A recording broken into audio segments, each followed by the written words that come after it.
Houston, we have a problem.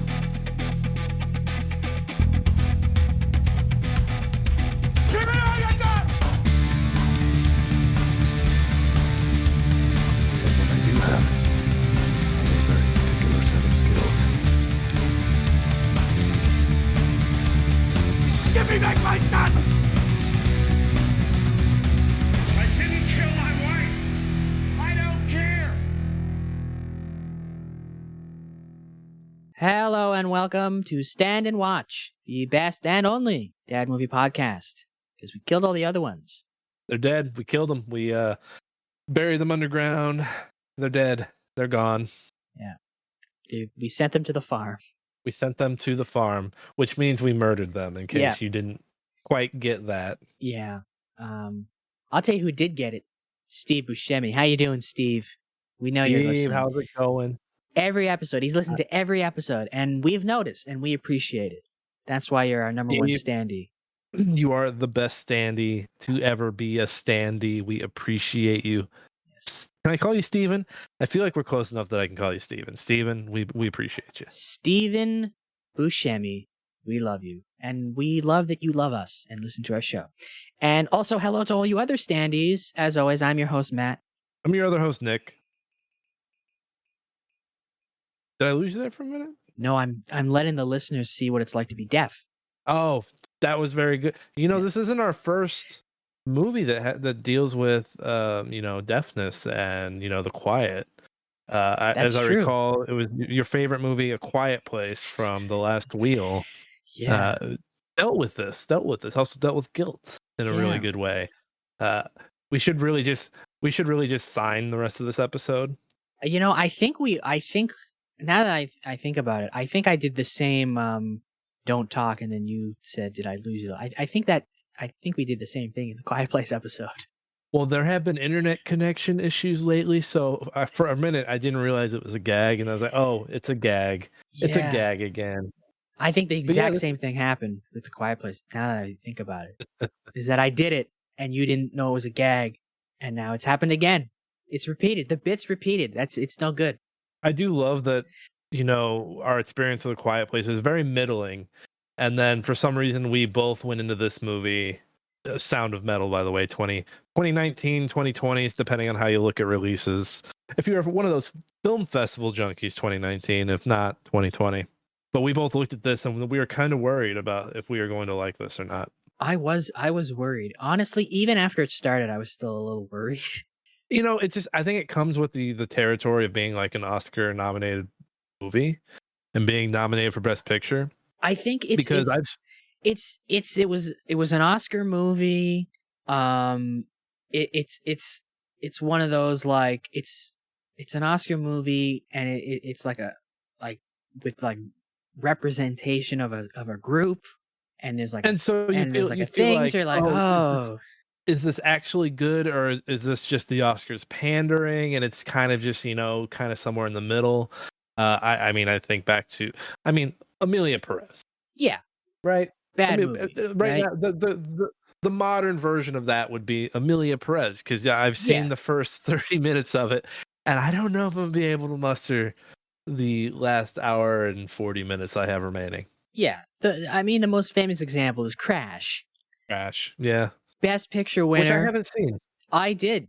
I watched it for a class many years ago. Atrocious film.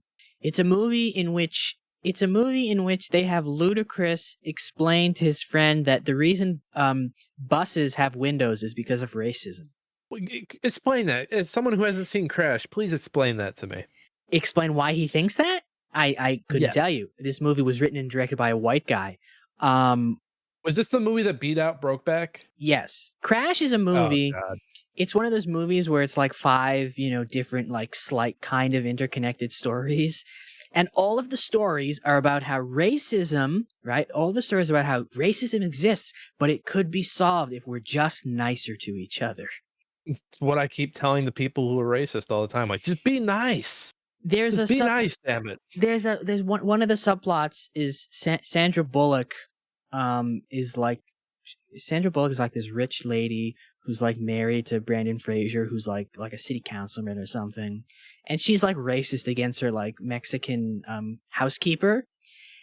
But then at the end, she trips down the stairs. Sandra Bullock trips down the stairs, and her housekeeper's the one who like helps her, right? And like gets her on her feet and like calls the ambulance or whatever. And so then Sandra Bullock's like, "Oh, you helped me, and I was racist to you, and that was bad, and I'm not gonna be racist anymore. Great, we solved it." Like that's one of the plots of this Best Picture winner. And then she went on to adopt a young man who went on to play football for her alma mater. Yeah, And because she's no longer racist, so she's just going to exploit the young man. yeah. So that anyway, that's the kind of movie Crash is, and like the whole movie's like that. All the subplots are just like racism could be racism. Oh, it's not a systematic thing. It's just because we none of us are nice enough. Yeah, I'm never gonna watch Crash. I mean, again, to be I want to be an educated hater and be like, no, I've seen this, so I can hate on it righteously. But I don't listen. I don't think I need to see this movie. One of the plots is like Matt Dillon is like a cop, and at a traffic they pull over Tandy Newton because of course they do because she's black, and during the stop they feel her up very inappropriately, and then at the end of the movie the titular car crash happens. And Matt Dillon, as the cop, comes to the rescue of Tandy Newton, who was in the car crash, and rescues her before the car bursts into flames, and they hug, and it's nice. And it's, oh, if only there was a little more understanding. And my God, it's one of the worst movies I've ever seen. So this movie is so bad. Let me tell you how bad it is. I Googled Crash, and so the first thing that pops up is the movie. And then everything else is just about plane crashes the last few weeks. they give it 2 slots on the search and they're like, nope, everything else is fucking everything. Because you Google a movie and usually it gives you like the IMDb, the Wikipedia, it'll give you the cast on Google. It did the Wikipedia, it did the IMDb, and then it was like the rest is on your own. We got the plane crashes down here for you, bud. It's atrocious, and it only won the Oscar because they would have rather given it to the shitty movie about racism than the good movie about gay people. Yeah, this is 2004. Man, so 20 years ago. Yeah, Directed but anyway, by Paul Haggis. Yeah, white guy. Has he done anything worthwhile since then? I don't know. He wrote the Casino Royale reboot. He also wrote Quantum of Solace. Boy, oh boy. No, not really. No, nothing really. He was on Entourage as himself in 2006. Yeah, just a terrible, atrocious movie. One of the worst. Just an abhorrent movie. Just terrible. It's a bad movie, and its message is bad and stupid. It's like if you asked a 3rd grader to write an essay about racism. So it beat. Oh man, that was a strong year too. It beat out Brokeback Mountain, Capote, Good Night, and Good Luck, and Munich. Yeah, all better movies. Brokeback should have won that shit though. Honestly, I think you can make a case for any of those movies other than Crash. Everything else though, I'm looking at this. Ang Lee takes Best Director for Brokeback. Cool. Philip Seymour Hoffman wins for Capote. Reese Witherspoon wins for Walk the Line. George Clooney for Syriana. Rachel Weisz for The Constant. Yeah, the rest of these I'm like, yeah, of course. Yeah, that's a but good then year. You get to Best Picture and you're like, what the fuck? You even get down to Best Animated Feature and it's Wallace and Gromit. And you're like, this is a good year. That's a great year. That is a great year. They're heading in the right direction for everything. And then they're like, but like this is right up there with Green Book. And I forget what Green Book beat out, but I remember when they read Green Book as the winner, I was like, really? Yeah. And I'll even say this about Green Book. Green Book's not a terrible movie. It's just whatever. But it's also another movie about like racism bad.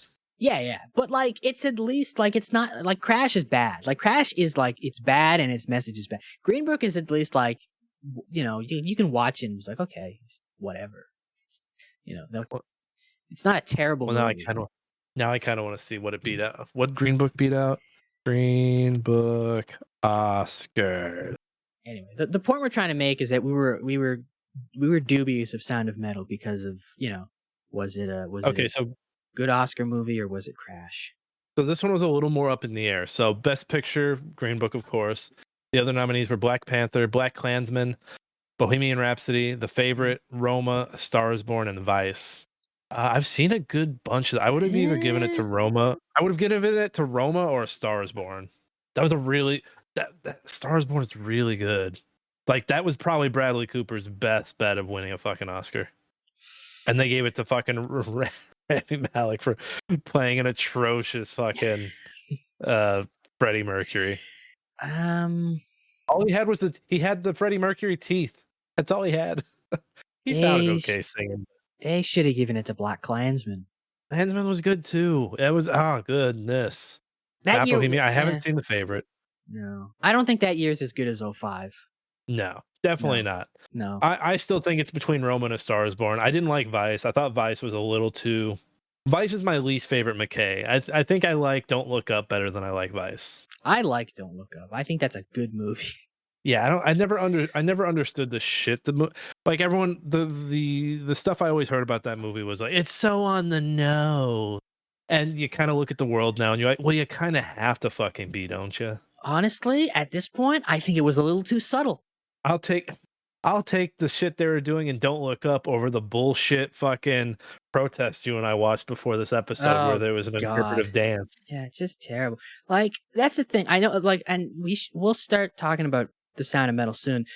But, like, I remember, like, the biggest complaint I always heard is, like, who did he make this for? Because the people they're making fun of aren't going to watch this. Or, like, the people he's making fun of aren't going to, like, learn a lesson from watching this. And the people who already know this, like that, it's, like, they're already on his side. So what's the point? And it's like, buddy, it's a silly comedy movie making fun of the world. And now you have a chance to, and you're fucking doing dances at your protest instead of like doing anything proactive. Like, what are you on about? Well, and then Vice, like, I liked the concept of it, and it's crazy that what's his name gained all that weight to play Dick Cheney. Who is that? Christian Bale. Christian Bale gained all that weight to play Dick Cheney. He's married, and Amy Adams is in that. It's just it does. So what I really liked about The Big Short was that, like, it did like these like breakneck like things to like it has Margot Robbie in the bath to explain something. Yes. It'll break away Yeah. and show you like a dude bro to explain something, and that's cool. But then Vice like kind of gets up its ass, and they have that scene where Christian Bale and Amy Adams are in bed, and I think they do like a line from Hamlet or something from Shakespeare. Like they read it like it's Shakespeare, and it's like, okay, knock it off. Like I do like that. Who is that? Meth Damon. Jesse Plemons is in it. Yeah, Jesse Plemons is the narrator, and he ends up being the heart, the guy who dies, who gives his heart to Dick Cheney to keep him alive just a little longer. So I do like shit like that. But yeah, I think people just completely wrong about A Star Is Born or about Don't Look Up. The Sound of Metal though. Yeah, The Sound of Metal. We were wrong. Great movie. We were wrong. We were terribly wrong. That was just a long-winded way of us saying we were wrong. Yeah, we were wrong. It's a long-winded tangent about us saying we went into this movie thinking, is it really going to be that great? What's the meme with Shaq? Like I'm sorry, I didn't recognize your game, or I didn't. Yeah, I'm sorry, I didn't recognize your game. we are terribly sorry. Yeah, Sound of Metal, we didn't recognize your game. We didn't know you were bringing it. No. We didn't know you were bringing it. This movie's so good. I didn't even like write up notes during it because I didn't want to like look away and like start typing things while it was on. Well, and the audio, with the audio cutting in and out, it is one of those movies where like if you look away and you look back, you're like, oh shit, what did I miss? Like, you know, usually when you've got the sound, you can kind of be like, oh, he's getting on a bus. I don't need to be paying attention right now. But it really makes you pay attention. I've got the Wikipedia up, but let me read this real quick for the folks at home. Sound of Metal is a 2019 American drama film directed and co-written by Darius Martyr. Stars Riz Ahmed as a metal drummer who loses his hearing, and also features Olivia Cook, Paul Raci, Lauren Ridloff, and Matthew Amalric. Sound of Metal had its world premiere in the Platform Prize program at the 2019 Toronto International Film Festival, or TIFF for you festival heads out there. On September 6, 2019, Amazon Studios released the film in theaters on November 20th, 2020, and on Amazon Prime Video on December 4th. The film was critically acclaimed with particular praise for the performance of Ahmed and Raci, and the sound design and the editing and Martyr's direction and screenplay. It was listed on 52 Film Critics Top 10 list of 2020. At the 93rd Academy Awards, it was nominated for Best Picture, Best Original Screenplay, Best Actor Ahmed, Best Supporting Actor Racy, and won for Best Sound and Best Film Editing. Oof. Budget 5.4 million, box office 500,000. That's it? COVID. It was COVID still. Oh, yeah. That's right. This was an Amazon movie, though, wasn't it? Yeah, so it was only in theaters for like a month. But when I first saw that number, I was like, "Holy shit!" And then I looked at the year, and I was like, "Oh yeah, yeah." Like you almost have to put an asterisk next to that and be like, nobody was going to the fucking movies. Yeah, nobody was doing it. Yeah, I have. I really liked this movie. This was a very good movie. Letterboxd reviews. You got one? I got mine. I do have one. Mine is right here. Mine is kind of a nice little. We've got this review from Afera. She is a patron on Letterboxd. She gave it 5 stars and a heart, and she said, "Silence isn't empty; it's full of answers." That's a very wise dad thing to say. That's a dad ass Letterboxd review right there. Yeah. Well, my review comes to us from Vincenzo, who I believe it's pronounced Vincenzo. Vincenzo. Who is also a patron. He gave this movie 3.5 stars and a heart and wrote, "A heartbreaking story of a man who decided to watch Tenet in theaters." That was right around this time. Yeah, the same year and everything. What is it with sorry, not to go off on another tangent. What is it with Nolan and sound mixing? Because I remember the issues with Hardy playing Bane in The Mask. I don't know. I never had a problem with Bane in The Mask, but I had a problem with Tenet. I saw that in theaters, and I didn't even see that. I saw that at a drive-in, so like the sound was like projected right next to my ear from the fucking car speakers, and I still had no idea what anybody was saying. You flag somebody down like, "Hey, can we turn subtitles on?" Now, what if like he came out like 10 years later and he was like, "Well, I wanted to do something with the subtitles. I wanted to make this a film about subtitles, about the need of subtitles." Nolan could do. He could pull it off. Well, if he does, I hope he should make it better. He should make a movie better than Tenet to do it. True. So the main character in this movie's name is Ruben. Ruben is also a sandwich. We do a sandwich thing here. It is a good sandwich. Look at me segueing. That's a great segue. That's a great segue. We do a what is it? Positive piece of bread, negative piece of meat, positive piece of bread. Correct. I've got a lot of good things to say about this movie. So do I. I don't have many negative things to say. Not too many negative. I have like one negative, but it's like not even that big of a negative. It's just kind of it's more of a pacing thing. But I mean, first of all, just the acting across the board is great. Yeah. The Lou character, who is Ruben's girlfriend and lead singer of the band. I think we can put Olivia on the face acting spectrum. Oh yeah, where do you place her? Above or below Slater?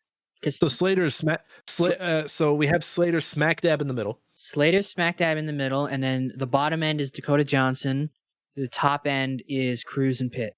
I would put her somewhere. I would put her like almost like just a few inches above Slater.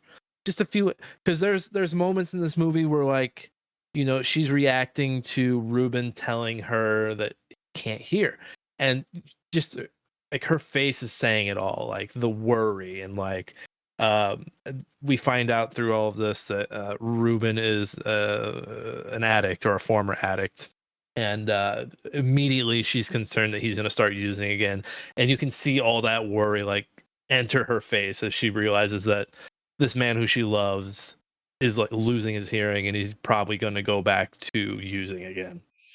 And it's very early on. I want to say it's like the first 20 minutes of the movie when she does it, because they're sitting on their shitty little RV. And I was just like, holy shit, like that was fucking great. She didn't have to say a fucking word, and like she just acted the hell out of that scene. I think we can put Riz Ahmed on the scale also. Yeah, I think so too. I think I'd put him a little higher. Yeah, he's got some great face acting. The scene when he's after he gets his implants and he's asking Joe, like, can you loan me some money? to buy back my RV, and like the look on his face, this like crazed look of desperation. Great stuff.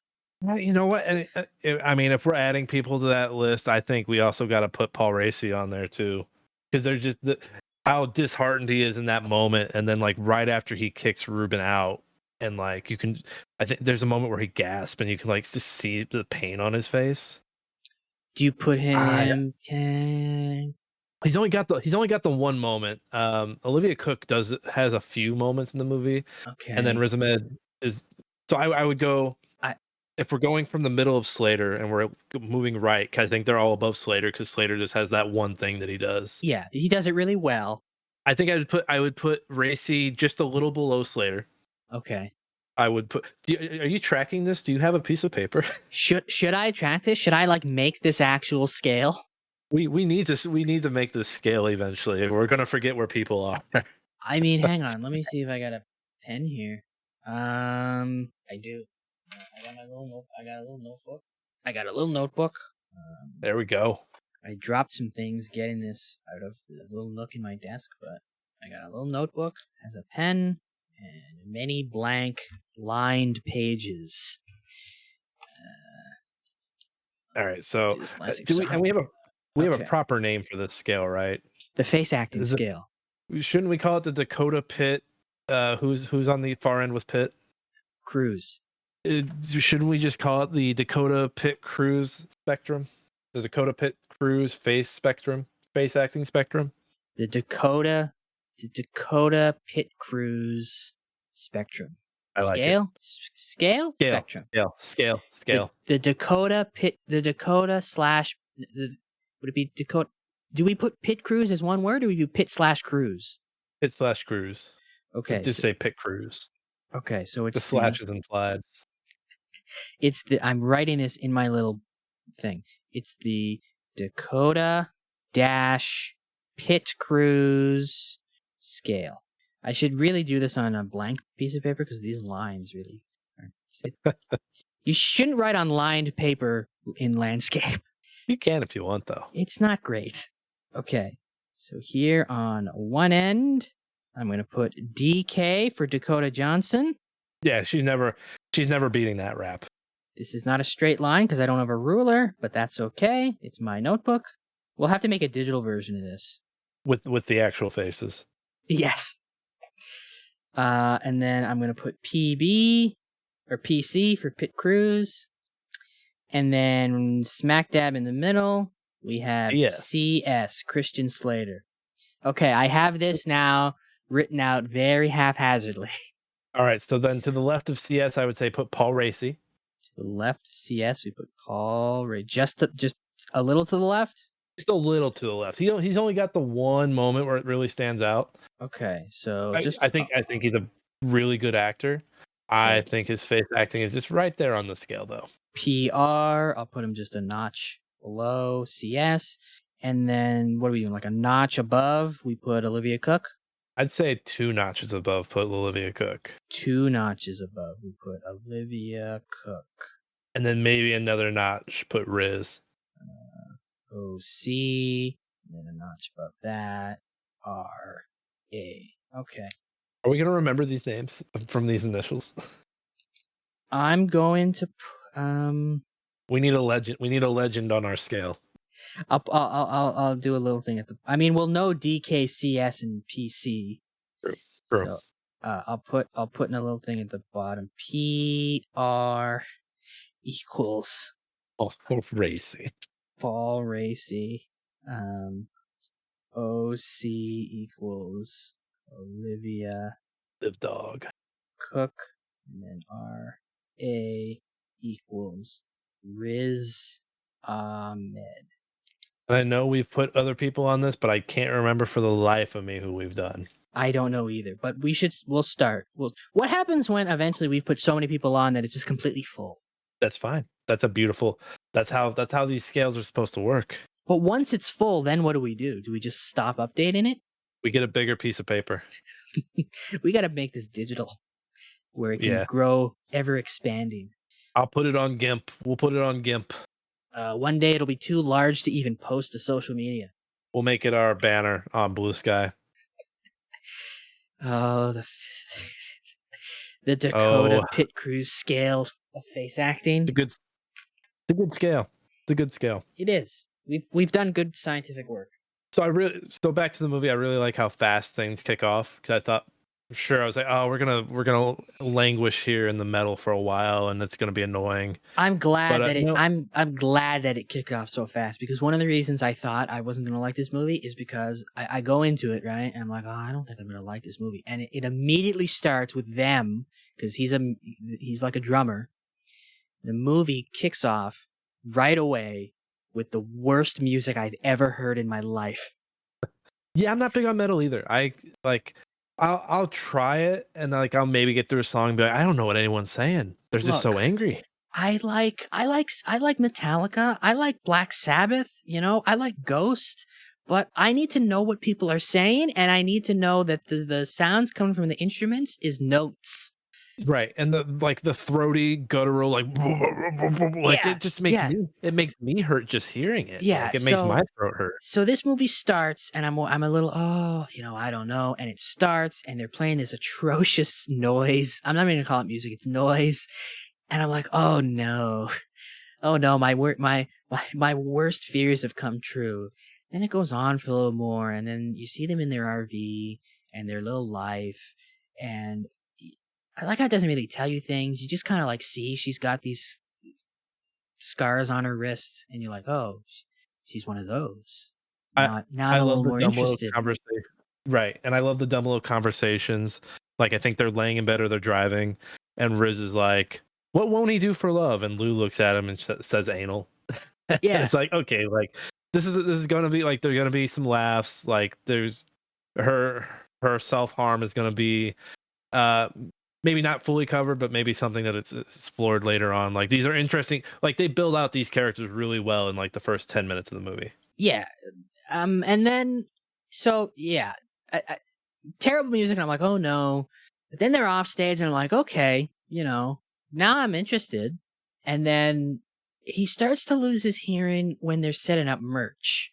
And it just pops. It Like, just pops, and it's like gone, and he kind of like stops what he's doing, because it's not like it's like if he hears there's like a ringing, and then it pops, and he kind of like stops what he's doing, like as you would, and then it kind of comes back in, and then he wakes up the next day, and it's just completely gone. And I love his reaction. He, like, the first thing he does is he tries to pop his ears.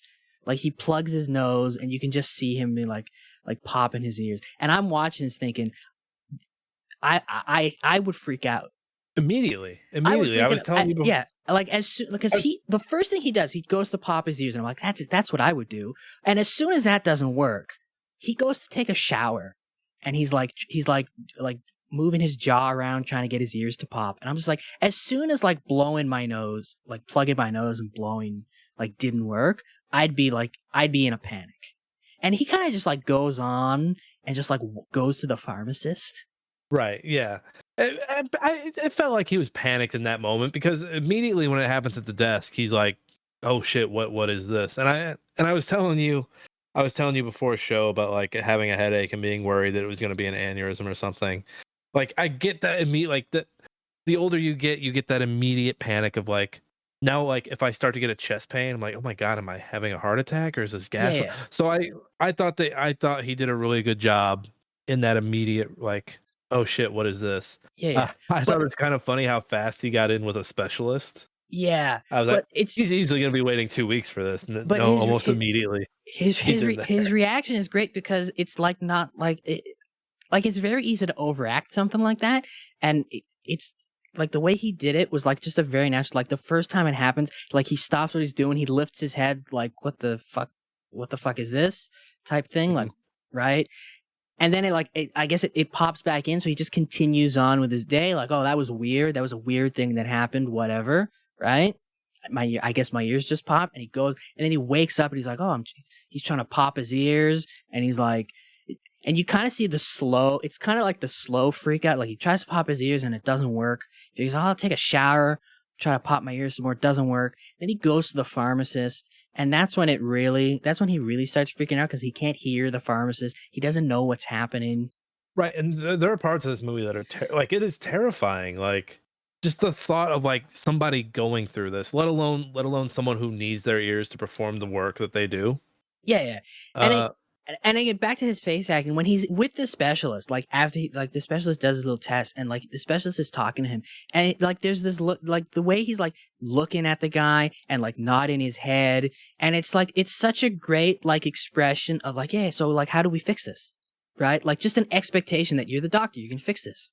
And just the slow like of like you're not getting this fixed, buddy. I also love just the nonchalant, like, you get the medical advice and you immediately ignore it. The doctor says, I need you to preserve your hearing. It's not going to get better. You just have to protect what you still have. And the next scene, we're immediately back at a metal show. Yeah, it's like an immediate cut. And I think that's the first time where like the show is kind of, well, I mean, it's already a bad show, but like he can't like hear Lou's cues, so he can't like. Yeah, well, it cuts to that, and like I think he can. Yeah, it cuts to that. I don't know if he can hear it right. Like how quickly he completely loses it, because I mean, then again, maybe I just can't tell the difference between what he was drumming then and what he was drumming at the beginning because the music was so bad. But because like it immediately cuts to that, and then like you hear the music, and then the sound cuts out. So I don't know if like he could hear a little bit, and then it like fully went away, or if it was just wonky editing. Once they started playing with the sound this way, I was like, oh yeah, I see why this one sound design, the way they're cutting in and out and like making, like putting you in his head and then taking you back out into the world just to hear the differences. I was like, oh yeah, this is the hands down, this was going to win sound editing or sound design. Yeah. Another terrifying moment, by the way, is that she lets him drive with all this going on. Like Lou is sleeping in the RV, and you cut to him driving, and I was fucking terrified. I was like, holy shit. First of all, just to compare it to like the driving scene from the RV early on, where they're talking, having conversations, everyone's like living this happy life, to this just silent drive, and like if somebody ran a light, he would have no idea. Like he would just be completely in the dark with what's going on. I mean, he'd see the person. He'd see the person, but if you get T-boned, like you have no idea. And I think that at that moment, I'm like, oh, they're playing with codependency, because like at this point, this is where we find out that Riz's character, or Ruben, was it heroin? What was his drug of choice? I don't remember. I think he said everything. Everything? Yeah, like he was just doing everything. Well, so now at the point that we've met them, he's 4 years clean, and we've already had hints of Lou's self-harm. So that's when you really start to get the sense of codependency between these two, and how, I don't know, the film doesn't outright say that like they're good or bad for each other, which I like, which I really like, and I'm sure maybe I missed something there at the end when they call it quits. But no, I think it has a lot to say about codependency. I think the movie it's a strong start, but I think the movie really kicks off once we get to the what would you call it? The not the compound. I don't want to say compound because it sounds like he's joining a cult. I was gonna say commune, but that also kind of sounds cultish. Do we just want to call it a community? What's Wikipedia here call it? About his sobriety as he's a recovering drug addict. Lou wants to perform his safe, but Ruben wants to also find a rural shelter for deaf recovering addicts. Very niche. Very, very niche. Yeah, I don't know. Let's just call it a community. Yeah. So this is where they meet Joe, who is a Vietnam War vet, also a deaf recovering addict. And I really like the film's use of technology for communication, because there were numerous times where like someone was going to have to make a call or someone was going to have to do something, and I was like, how are they going to do that? And in this community, they have the phones with the subtitles that play out as the conversation's playing out. Yeah, they have for when Ruben shows up first, they put a little mic on Joe that like translates everything he says to text on a screen. Yeah, I really like that. I didn't know that was a thing. And I've seen Coda, so I didn't know if like Coda had something like that. But I was kind of blown away by that. Like, I was like, holy shit, we have that? Yeah. That's crazy. That's fucking nuts, man. But the character played by Paul Raci, what's his name? Joe? Yeah, Joe. I'm pretty sure it's Joe. Very, very adamant about like this, being deaf is not something that you fix. It's not something that needs to be cured. Like, this is just who you are. Yeah, like he says it. And He says it at the end there when after Ruben's disappointed, he says, "We don't believe that being deaf is a handicap."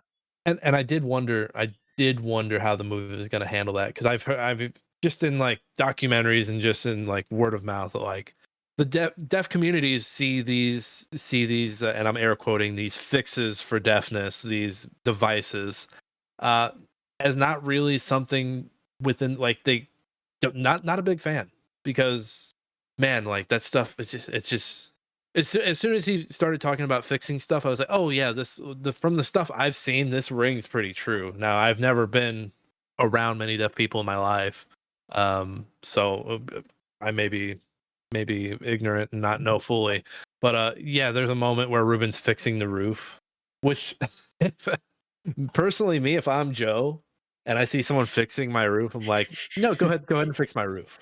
Go ahead, just fix that. But yeah, because Ruben's trying to fill this time, like he's trying to fill the time. And Yeah. Joe's lesson that he wants him to learn is like, you don't have to fill it. Like, you just live, dude. You don't, like, you're not fixing things. You're not filling time until your hearing comes back. This is the new normal. I want you to sit in this room and write. And or just sit here in the silence. Yeah, I do think though, if he didn't want him to, do you think if he didn't want him to learn that specific lesson, he would have just let him fix the roof? Yeah, yeah.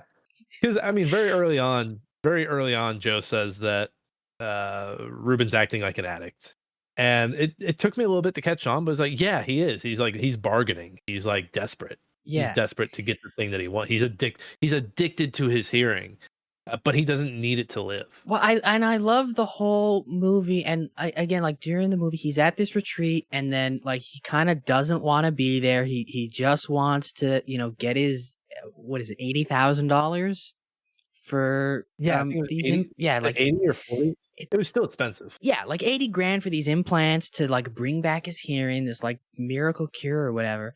And like he doesn't want to be there, and then like he doesn't want to he do all these things, and then he starts becoming part of this community, right? Like he learns sign language, right? He starts I think he starts teaching the kids there how to drum, right? He becomes friends with some of them. He gives one of them a tattoo of a naked lady with a tasteful bush.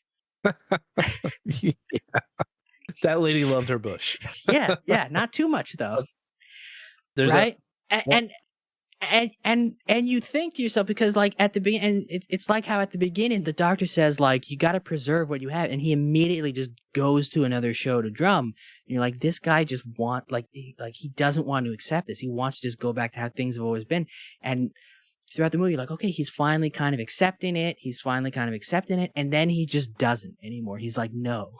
One of my favorite scenes in this movie is the scene on the slide where Ruben is sitting at the bottom and one of the kids from the community is at the top, and I think the kid at the top starts beating on the drum. Yeah, and Ruben has his hand on the slide and can feel it, and they're exchanging that. And at one point, the kid is just laying there with his ear on the top of the slide, and it's beautiful. It's just them sitting there, existing in that moment, not worrying about the fact they can't hear this, but just feeling that they are both there. I don't even think they look at each other past a certain point. Yeah, they don't. I just thought that, I mean, that's a really beautiful scene, and that just it made me tear up a little bit just thinking about, like, just being there, being in the moment. Like, I have kids that take them to the playground, and just, instead of like being like one of those parents sitting on the bench on their phone, like actually being there in the moment and experiencing it together. It's just a sweet little moment. Man, I really did come away really loving this movie way more than I thought. Yeah. I was pulling for him, man. He started becoming part of this community. I was like, yeah, good for you. And then he got all up in his like, no, I gotta get these implants. I gotta go back to my old life. And I was like, no, don't do it. Why are you doing it? Do that, man. I was mad at him. Yeah, I was disappointed in he him. like tears the RV apart. That expensive looking soundboard that had to be worth thousands, by the way. Yeah. Just fucking unplugged everything. He's like, "Hey, my friend who I just met, I know you have the contacts to sell this." Yeah. Like, how do you know this? And fucking I president? love to like he what happens is like after like he kind like it feels like he's kind of like come to accept his new life, and like this is how it is. Like he likes these people, he's bonding with these people, right? He's helping with the kids, and then Joe is like, you know, I'd like to offer you a job here so you can like continue what you're doing, and then like that's kind of what triggers in his head, like, oh no. They think I'm one of them, but no. I've forgotten. I have to go back. I have to fix my hearing. Right? And you're like, no, don't do it. And it's it's just like a downward spot. And it's weird to say it's kind of a downward spiral because like he's doing it to like get his hearing back, but it is a downward spiral. Right. It goes back to the junkie habits. Like he's selling all this stuff off that he loves and that like was part of his life. And initially I thought like, oh, he's selling this, he's going to send that money to Lou or something. And no, not at all. He's getting his hearing back. He's getting the band back together. Yeah, he demands it. It's like he like once it clicks in his head that like once Joe gives him that offer and he like kind of realizes like, oh, I've kind of like this, you know, like, oh, I've kind of become a part of this deaf community. Can't have that. I got to go back to my old life. He's like that's his drive. It's like he refuses to accept it, and as soon as like he realizes he's kind of accepted it, he's like, no, what have I done? I must go back. And then once he gets them, they're like just the biggest pieces of shit. yeah. Once he gets the implant, like I had the immediate thought because early on he finds out that insurance won't cover it because it's too expensive. And I was immediately like, you know, maybe insurance was right this time. I don't know if these things in real life are like they are depicted in this movie. But if they are, nobody should get them because they suck. Absolutely not. And, you know, like if it's one of those situations where it's like, oh, well, I want to hear my child's voice, or I haven't heard this thing. Like, yeah, but also, holy shit! Like, the very last scene when the church bells are ringing, and it's just this distorted nightmare. You think he's about to like start playing Bloodborne. It sounds like he's in Bloodborne or something. He gets these implants, the thing he's worked so hard for. His life can go back to normal, and it turns out no. You still can't really hear things properly because with these implants, everything is distorted to shit. Like it sounds like a drive-through window or like a drive-through speaker. It sounds like a busted up.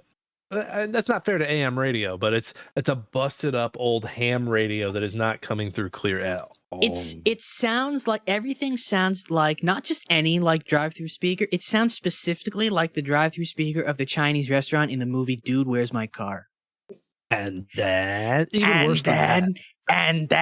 everything sounds everything's like, imagine going through life where every single sound, every voice, every noise sounds like the person going and then. And bad. Yeah, so bad. I'm like, no, I'd rather be deaf. I'd rather be deaf than have to hear everything like that. Yeah, so Joe disowns him. Joe disowns him and says, "You gotta get the fuck out of here. You're not welcome here anymore." And it breaks his heart. And that's the scene where it's like, oh fucking Racy. That's the scene that got Racy fucking nominated for Best Supporting Actor. Just a heartbreaking scene because you can tell he loved Ruben. He believed that Ruben was coming through and was going to be a part of this community. And then Ruben goes across the pond over to London land to see Lou and her family. And this is where the movie really started to piss me off because, you know, in a good way or a bad way? Just more at Ruben than anything. Yeah. Because this whole movie, like, he's checking in on Lou when he isn't supposed to be, and it seems like she's struggling. And then you find out that Lou is like this spoiled rich kid who, like, she's had it rough. I'm not one of those people. It's like, oh, nepo babies, get over it. Well, like, you find out that like this person that he's worried about likely has the support that she needs and is going to be fine.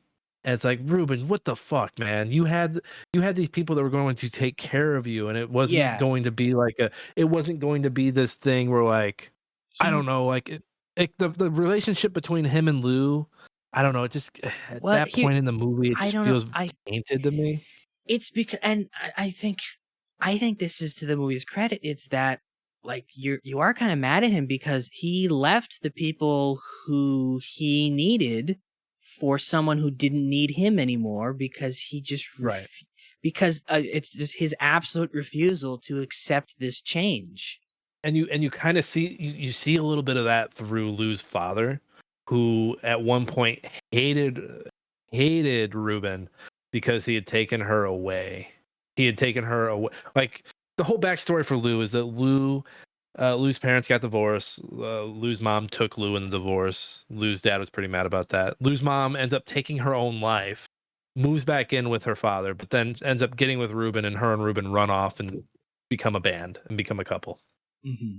And he has this long conversation with him before Lou comes back into the picture. He's like, I used to hate you, and now I get you. You were necessary at the time, or something along those lines. Yeah, like And they both needed each other, but they don't need each other anymore, and he has not accepted that.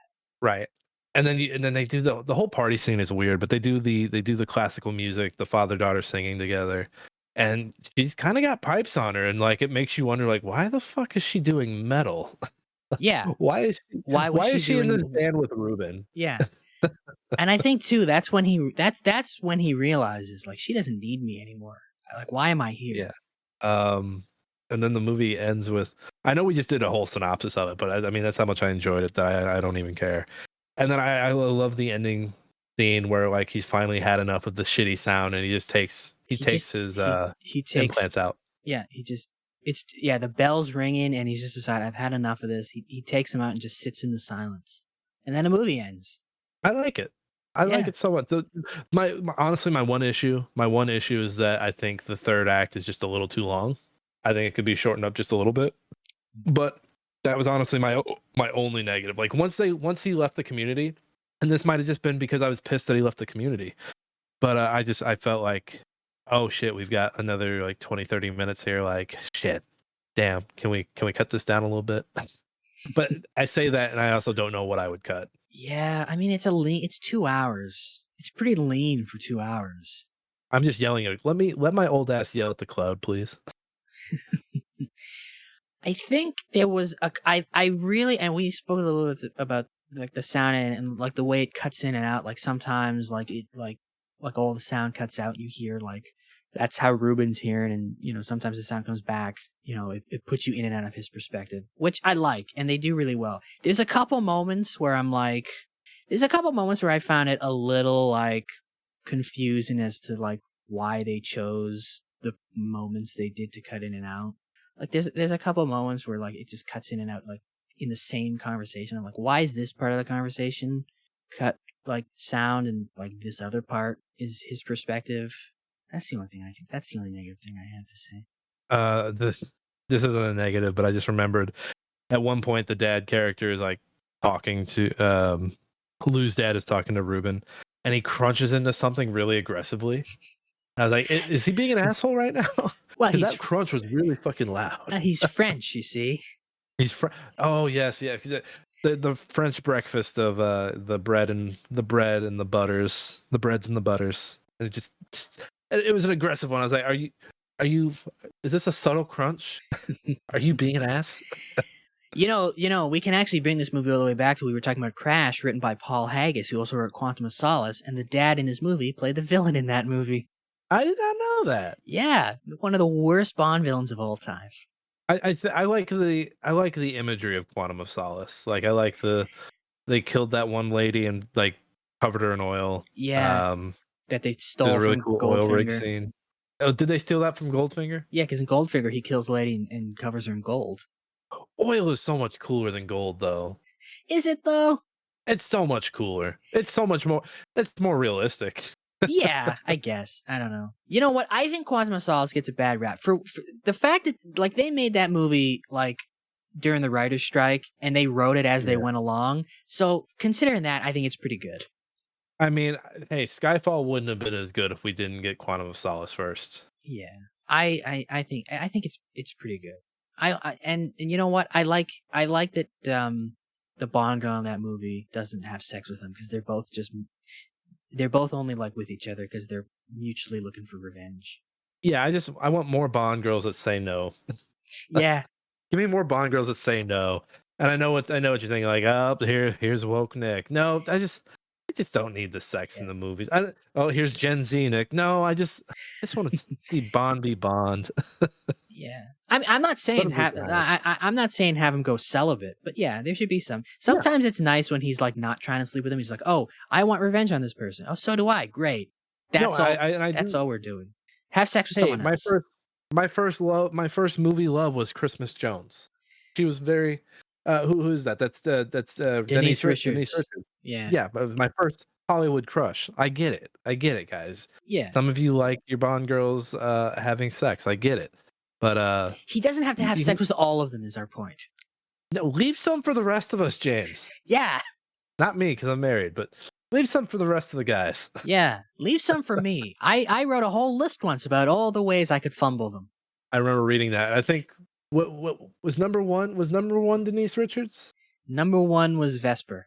Ah, okay. All right. It was a good list. I read it the day it came out. Yeah. Denise Richards was, I believe, in the top 10. Because she's Denise Richards. I just remember the dumb line of like, she tells him her name. She's like, it's Christmas Jones. And she's like, don't make any jokes. And he's like, I don't know no Christmas jokes. Like emphasizing the name. But he does know one because he says it at the end of the movie when they have sex. What does he say? I forget what he says. He says, I thought Christmas only came once a year. Oh, Brosnan. Brosnan just had a way of playing 007. I fucking love that man. Yeah. And he's happily married. Long-term married. Happily married. Listen, say what you want about the quality of the movies he was in. I like them. I know a lot of people think they were whatever. Say whatever you want about the quality of movies. That man was a great Bond. I think that, like, a lot of people like GoldenEye, but I do think we're going to have a whole James Bond episode when we do GoldenEye eventually this wheel. Yeah. But The World Is Not Enough is probably my favorite Brosnan. I think other than, like, Die Another Day is a mess, but I think there's parts of it that are pretty good. But, like, Tomorrow Never Dies and The World's Not Enough are both really good still. They're no GoldenEye, but I like them. Tomorrow Never Dies is the one with the journal, the CEO who owns, like, the paper, right? Yeah. He owns, like, a big news conglomerate. Yes. Man, not Tomorrow Never Dies. Die Another, like, the Madonna song is just a banger. There's that whole sword fight. The one guy's got diamonds in his penis. Yeah, like listen, again, very silly movie. People are right to dislike it, but there's some good shit in there. The whole opening sequence in North Korea is fantastic. Amazing. Yeah, the sword fight is incredible. The paragliding on the ice. The paragliding on the ice, as bad as the CGI looks now, 20 years later, still fucking stupid and fun.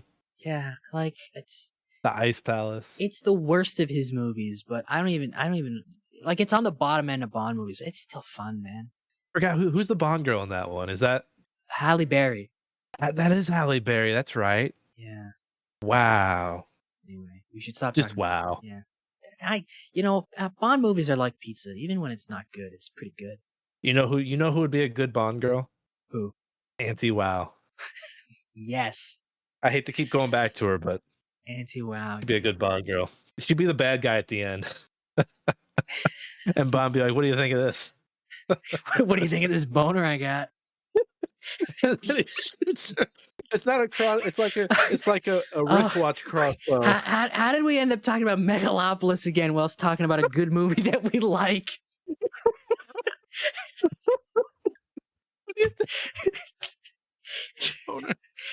Oh.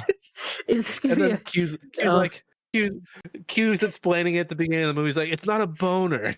You see, it's actually a crossbow. Oh my god. Okay. Sound of Metal, very good movie. Do you have anything else to say about it? It's really good. I hope Darius Martyr wrote this and directed this. He also wrote Place Beyond the Pines. I want to see his next movie. Written or directed, whatever it is. The guy obviously knows what he's doing. When's Riz Ahmed's next movie, man? That man needs to be in things. It very doesn't good. say. He's His Wikipedia is a little. Oh wait, I'm on Darius Martyrs. he's very good. Let's get him in more things. He's great in this. Next movie is he was in Relay last year. He's supposed to be in the Phoenician Scheme. He's in gonna be in the Untitled Alejandro G. Inarritu film, and then in Hamlet. Oh, is that the one with plays Hamlet. Is that the one with Thomas Cruise Mapother the Fourth? It is. Okay. Yeah, he was really good. I hope to see him and stuff. And then I mean, Olivia Cook is in House of the Dragon, so she is set for a while. Who beat him for the? Who beat him for the Oscar that year? Ooh, that was Anthony Hopkins from The Father. For The Father. That was one of those weird years. So it was him. So it was Anthony Hopkins, Riz Ahmed, Chadwick Boseman for Ma Rainey's Black Bottom, which was posthumous. Gary Oldman for Mank, and then Stephen Ewan for Minari. Which honestly, I think if you're gonna, I think Steven should have been nominated for Nope. He was really good in that. Was that the same year? That wasn't the same year, was it? Was Nope 2020? There's no way. Nope was 21 or 22. Okay. I don't know, man. Anthony Hopkins, did he really deserve another one? For The Father, like, does anyone remember anything about The Father? Even the father doesn't remember it. I don't know. I'm tired of this, and you see it in the Grammys too, with like Beyonce winning for her country album. You don't. I'm getting tired of like the winner being like, oh shit, you know, we missed you when we should have not awarded you, so we're gonna award you now. Yeah, but Anthony Hopkins already had one. That's the thing. He won for Silence of the Lambs. So I'm like, and you know, watching this now, I'm like, maybe Riz Ahmed should have won. Yeah, and again, I haven't seen I haven't seen any of these other movies besides Sound of Metal. For this. Yeah, this is a very sparse year that I actually saw all these movies. It was before I was into movies, okay?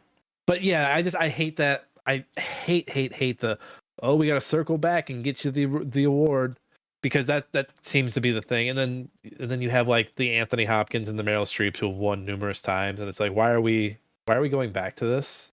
Like nobody's seen this movie. You guys have just Maybe it's the fact that you guys have only seen the movie with Meryl Streep in it or Anthony Hopkins in it and haven't watched these other ones. I don't know. Yeah. So here's my other thing. Motherfuckers get screeners. Like the screeners, you know, they used to come in the mail, but now everyone can get screeners from like the internal software, whatever they use. And so motherfuckers have no reasons not to be seeing these movies. They just don't want to, and they just vote for their friends. Yeah. Anyway. It's quite annoying. Anyway, I'm holding out for the what is it? The Hollywood Reporter does the yearly report, like the anonymous Oscar voting. Yeah, and I love how every year it's always the same. Yeah, I don't know. I just voted for whatever my kids watched. For the animated. Everyone was. What if like all the zeitgeist stuff was like all the conversations around Emilia Perez were like bitching about it? What if like voters are like they only ever heard about it from all the bitching, and they're like, it's the only movie I actually heard of, so I voted for it. It was a self-fulfilling prophecy. We all bitched enough that like it ends up winning everything. Oh God. Well, I hope it does. No, Sound of Metal's great. Yeah, it's really good. This is a good music movie. Do you have any other positives? Anything else you want to say about Sound of Metal before we sound off on our ratings? Ooh, that's good. No, I just think this is a really, really great movie, and you should all go watch it right now. Go see it right now. Yeah. What do you out of 5 stars? What do you give it? I give this a 4.5. I ended up giving it a 4. So we're right there. We're right there. Okay, where do you rate it as a dad movie though? This one might be tough. Ooh. I feel like this is one of the tougher ones to rate as a dad movie because it is pretty much a straight drama. Like dad's like metal, but not this kind of metal. Yeah, they don't like avant-garde. A dad is going to be put off immediately by the opening musical number. But then they're going to lose. Like any dad who's like had a pain in their chest or had a headache or had something where like, you know, and dads don't go to doctors, but that's true. Seeing his response, like, oh shit, I've kind of been there. They'll be like, yep, I agree with that. And then after he's gone to the doctor, they'll be like, why did he go to the doctor? He didn't need to go to the doctor. Like, why are you going to a specialist? No, just deal with it. Yeah, walk it off. He can walk that off. I think the biggest get for dad. I think once dads see Paul Raci. Do you think they'll? Paul Raci's. You think they'll get the dad? He'll get the dads in. I think he gives 'cause he the dad bump because the performance was just that good. yeah. But then you know what else the dads will appreciate, and I don't mean to be morbid about it at all. How quiet the movie is at points. You know what? I think that's a big point. I think dads will really appreciate how a big lesson that Joe tries to teach him in this movie is just to enjoy the silence. Because there's nothing dads love more than enjoying a moment of peace and quiet, They do love that. right? There's a reason that's why they're in the bathroom for so long. You know, as an aging dad, I always wondered why that was a thing. Now I get it. I get it. It's the one place I have solace. Yeah, yeah. I do think dads will appreciate that message. To just enjoy the silence. This is a tough one. Yeah. There's good jokes in there, like There- the Bush tattoo. Yeah. What's the one thing Meatloaf won't do? Anal. Man, I'm trying to go through my notes and like come down to it. This is tough. I'd say I'd put it right at about a 70. Do dads like movies where like a character bonds with a group of children? Because he kind of Yeah, bonds with the dads like- kids. Yeah, dad's like School of Rock. Yeah. Yeah. Yeah. Okay, so that Like bumps it up. dads will watch that elementary school or that school scene and be like, "Oh, this is School of Rock." They're like, "Oh, Okay. this is School of Rock. He just can't hear." I'll go with you to a 70 then. They're like, "When did Jack Black pop out?" I think if a dad can make it through that first like 3 minutes of like atrocious metal. Yeah, once the like I was like, God, how much? I think that was the biggest concern going in was how much of this is going to be metal, how much Yeah. of this terrible music. Yeah, how much And I is get it, terrible music is avant-garde gonna has be? its appeal to people. I just can't do it. Like, very sparingly can I do it. I can maybe what's that one Daughter album everybody loves? I can maybe listen to that, but otherwise, I don't even know if mean, that's avant-garde. There's metalheads no. like screaming at me right now that you don't fucking know, bro. No, Daughter's just like indie. Is it? Yeah. Daughter's like indie folk rock. Man, I am so out of touch. I'm more of a hip hop guy anyway. Anyone listening, if you got some avant-garde, unless Daughter has an avant-garde album I don't know about. I have honest. It's the one with the scary looking face on it. It's the only one I've ever heard. The one with the scary looking face on it. I'd have to pull it up. What's it called? Let's see if I can. Also, didn't that band break up? Like, didn't their lead singer get in trouble for some shit? No, they're still together. Unless we're thinking of different bands named Daughter. Oh, the one I'm thinking of is called Daughters, Oh, and the album is called You Won't Get What You Want. okay. I'm thinking of the band Daughter, which is an English indie folk rock band. Two completely different things. Yes. Okay. Yes, I've never heard of Daughters. More than one. I forget. Is it jokes now or is it? We haven't done an episode in a few weeks. It's IMDb goofs. There's only 2 goofs for this movie, so I'll just read. Very rare. Yeah, I'll just read them both, I guess. I got them Yeah, go pulled ahead. up here. Okay, here we go. The doctor early on in the film states that cochlear. I've heard it both ways. Yep, there you go. Cochlear implants are not covered by insurance. This is not true. Most insurances, Medicare, and almost all states' Medicaid plans cover them. Also, the rehab and programming of the implants takes several months and many visits with the implant team. We've only got so long in the movie, bro. Yeah, it's 2 hours. What do you want? Do you know what helps me with the pronunciation of cochlear? You don't want to say The way- cochlear? The way George W. Bush says nuclear. Okay, next goof. Ruben gets simultaneous bilateral cochlear implants and is sent on his merry way. In actuality, I love how this person got sassy, merry way. In actuality, he would be evaluated for suitability, including his commitment to learning how to process the new sounds. He would be expected to begin the work after activation, and he would be informed of the differences between past hearing and the new experience up front. Yeah, but that's not as dramatic. So do we believe that these two? First of all, I believe these are from the same person. But is this a doctor or is this someone who has cochlear implants? This is an insurance salesman. He's like, hey, I'm going to teach you about this thing I'm not paying for. Give you all the information you need. Anyway, this movie, along with Ricky Stenicki, has the least amount of goofs that of all the movies we've ever done. So make that of what you will. We'll have to revisit. I feel like once people start and both Amazon Prime movies, by the way. Yeah. funny how that works. Well, and you know what? IMDb is owned by Amazon. Ooh. Coincidence? Coincidence? Do we I have a think little? not. Do we have a little conspiracy on our hands? I think Amazon is cleaning up the goof sections on their own movies. Ooh, let's bust this bad boy open. Calling Michael Moore. How deep does it go? I'm calling Michael Moore as we speak. It would need a good name. What can we call it? Like Fahrenheit IMDb? No. We can do better. We can do better than that. Bowling for IMDb. Do it. Dinner with goofballs. Goofs. Just call it goofs. Goofs. Call it goofs. Or the goofs are gone. The goofs are gone. I like that. The goofs are gone. It makes it sound dramatic. Gone goofs. Gone. There it is. Look at us riffing. Speaking of riffing, it's time for some jokes. Let me go first because I have a feeling our jokes may be similar. Okay. Sound of metal, more like sound of peace and. I goofed that up. Oh, goofs. Sound of metal. More goofs. Sound of metal, more like sound of peace and quiet. Yeah. I got two here. Because one's just an old classic. One of us has to say it. What did the drummer name his kids? What? And a 1 and a 2. Ooh, I hate this. I hate you already. All right. Knock knock. Who's there? A deaf drummer. A deaf drummer who? What? But you hear the who's there, eh? How convenient for your joke, Matthew. You heard the first part. Busted. It's a goof. It's a goof. We'll put it in a goof for the joke. Well, actually, if you were a deaf drummer, he wouldn't be able to hear the who's there to open up the joke. I had my cochlear implants in.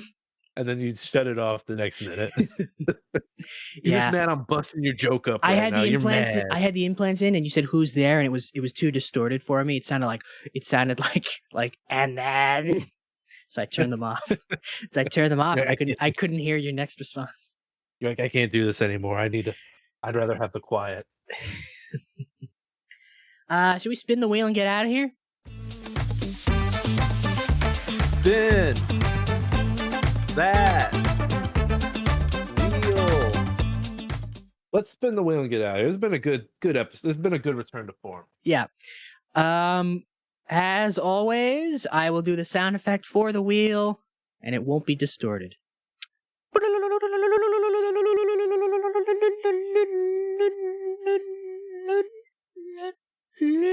Ooh, we got a bit of a timely one here. I don't know how to feel about what is it? All the President's Men. Oh no. What do you mean? I hate that that's timely. It's This not is timely for you. It's timely for me.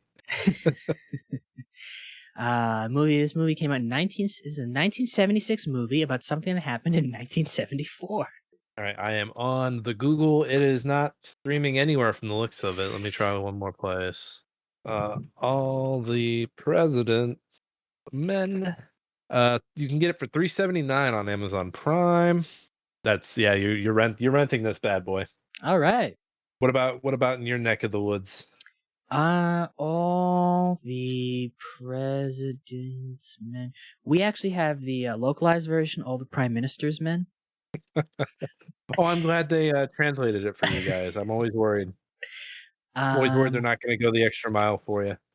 No, it is it is available to rent here for $4.99. Do we do the same thing we did for Quiet Place, where we end the episode in silence for like a clear minute? Do we just do the bit again? We could, but we didn't have our sign off back then, and I really like our sign off. It is a good sign off. It is a good sign off. So, ladies and gentlemen, leave a review, follow us on the socials, and whatever you do, don't tell your mother.